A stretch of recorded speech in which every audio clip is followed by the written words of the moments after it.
niimoodi. Et seekord jala. Ja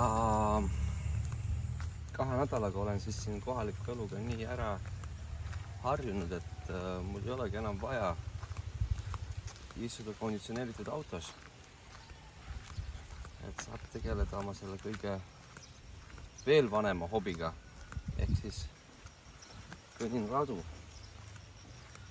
Ja selliseid radu mööda, mida arvatavasti peale inimeste, kes siin elavad, ükski võõras eriti ei kõnni. Ja siin on see alati see teadmatus, et kus on sul kellegi taga hoov. Et ei taha kellelegi nagu päris hoovu sisse jalutada. Aga enamasti kõik need väiksed rajad on ju, lähevad erinevatest majadest mööda ja lõpevad kuskil riisipõllu ääres.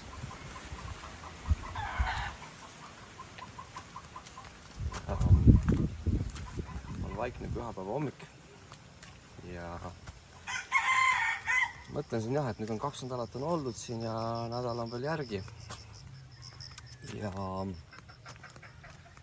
et ongi, et nagu just ära harjutud, kui on tagasiminek. Ja praegult on kell veel kuskil 8 on ju, ei ole väga palav, aga tundub, et täna tuleb üks selline soojemat sorti päev jälle.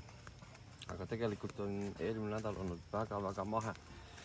Ma ei oleks osanud arvata elu sees, et ma tegelikult võin isegi selle Filipiinide kliimaga ära harjuda. No tere poiss, kui sa oled tüdruk, seda ma ei tea muidugi.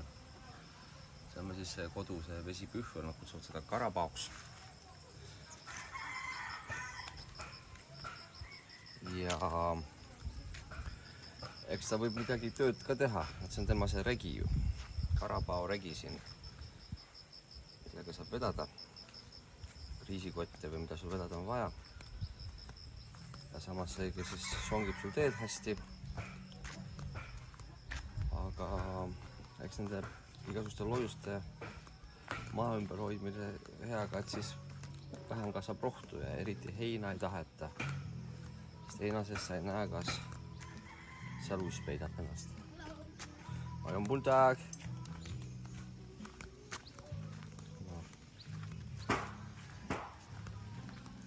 Jah. Aga sellised väga mitmetised tunded on ju. Ma siin tegin ühe video, mida ma tegelikult soovisin nagu jagada. Et minu jaoks on see nagu selline oma palju mõtteid seoses sellega, et siiski tihti on mu maja esised on hästi puhtad ja majad seest on hästi puhtad. Aga maja taga või siis on ju teede ääres, nagu näiteks siin on ju, ikkagi näeb selliseid väikseid pakendeid ja kilekotte ja ma tegin sellise video eile, et et ei suuda enam käed rüppes olla, peab hakkama midagi ära tegema ja ongi, et tekib selline valge inimese ülbus on ju. Ma olen pulda! Ma ei julge teiste lapsi filmida siin vanemata, kes peab luba küsima, kui ma tahan selle video kuhugi panna.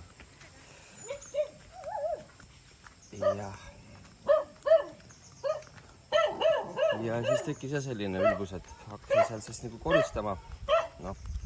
Leidsin igasuguseid asju seal maja tagant. Ja muidugi mulle öeldi, et ega see ei tule ju meie majapidamisest, see tuleb siin naabrite majapidamisest. Et nemad on need, kes lasevad asjad sinna taha, aga see ei ole vahet ju. Silma ei ole ilus vaadata, aga asi on selles siis, et meie majale, siis minu äie ja emma maja all olev krunt on täpselt nii suur kui see maja. Ja ükski sentimeeter selle siis vundamendi kõrvalt neile ei kuulu. Ja seepärast nad ka siis seda maja tagust eriti ei hoolda. Ja siis ma tegin sellise patu, et ma korjasin sealt prahi ära ja ma leidsin siis tee ääres siin ühe ananassitaime ja ühe sellise juba võõrsuma hakanud kookosepähkli ja siis ka teen rannast ühe sellise väikese korallitüki kivistunud. ja tegin sinna siis väikese aia endale. Ja siis selle peale muidugi vaati väga pilt, et kuule, see ei ole meie maa, on ju. See võib pahandus tulla, et nagu oma kilekotte võin ja vanu voolikuid ja isegi üks kiisu käimla, need võivad seal vedeleda, aga et kui ma siin mingi taime nüüd istutan, siis see oleks nagu selline kohalike heade tavadega vastuolus olev. Noh, näed, jõudsingi siis riisipõllule välja ja samas ma muidugi mõtlen ka seda, on ju, et kuidas sellega on ju, et